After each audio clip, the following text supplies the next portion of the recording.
Hi friends, குங்குமத்துக்கும் விபூதிக்கும் உள்ள ஆன்மீக தொடர்பை பற்றி தான் நம்ம பார்க்க போகிறோம்.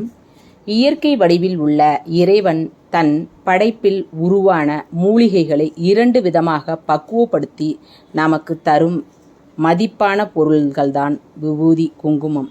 இயற்கையில் இருந்து நேரடியாக வருவதை மனிதன் பக்குவம் செய்து தெய்வ பஸ்பமாக்கி மாற்றுகிறான். பெண்கள் இட்டுக்கொள்ளும் குங்குமம் நிலத்தின் விளையும் மஞ்சளால் செய்யப்படும் மங்களப் பொருள்.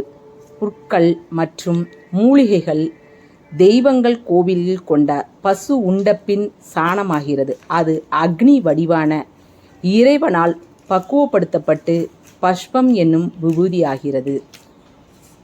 குங்குமம் இடுவதால் பெண்கள் முகம் அழகு கூடும். கன்னி பெண்கள் புருவத்தில் நடுவிலும் சுமங்கலி நெற்றி மற்றும் உச்சி வகுட்டிலும் குங்குமத்தை தரிக்க வேண்டும். இதையே நெற்றி வகுட்டின் ஆரம்ப சீமந்த பிரதேசம் எனப்படும். இங்கு திருமகள் வசிப்பதாக கூறுகிறார் ஆதிசங்கரர். குங்குமம் கணவனுடன் நீண்ட ஆயுள் மற்றும் ஆரோக்கியத்தையும் தருவதாக சொல்வார் பெரியோர்.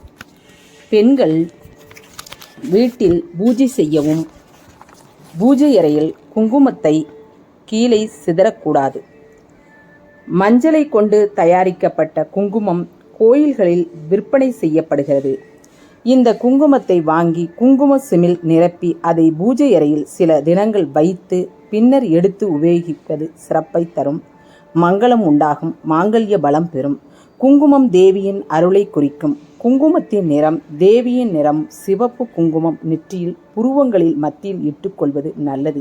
இது இரத்த ஓட்டத்தையும் சமநிலைப்படுத்தும். இரத்த கொதிப்பு வராமல் தடுக்கும். யாரேனும் நமக்கு வசியம் செய்ய நினைத்தால் குங்குமம் இட்டுக்கொள்வதால் வசியம் செய்ய முடியாது.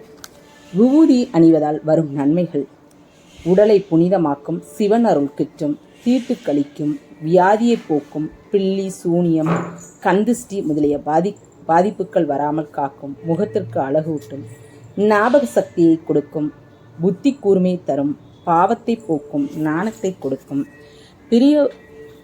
பெரியோர்கள் வரை சின்ன குழந்தை வரை இந்த விபூதியை அணிந்து கொள்ளலாம். சிவ அருளும் கிட்டும். தீட்சை வாங்கியவர்கள் மட்டும் நீரில் குழைத்து விபூதியை பூசிக்கொள்ளலாம். மற்றவர்கள் தினந்தோறும் இட்டுக்கொள்வதனால், வெளியில் செல்லும்போது திருநீறு பூசிக்கொள்வதால் எந்த தீய சக்திகளும் நம்மளை அண்டாது. நம்ம சேனலை சப்ஸ்கிரைப் பண்ணிக்கிங்க. தேங்க்யூ.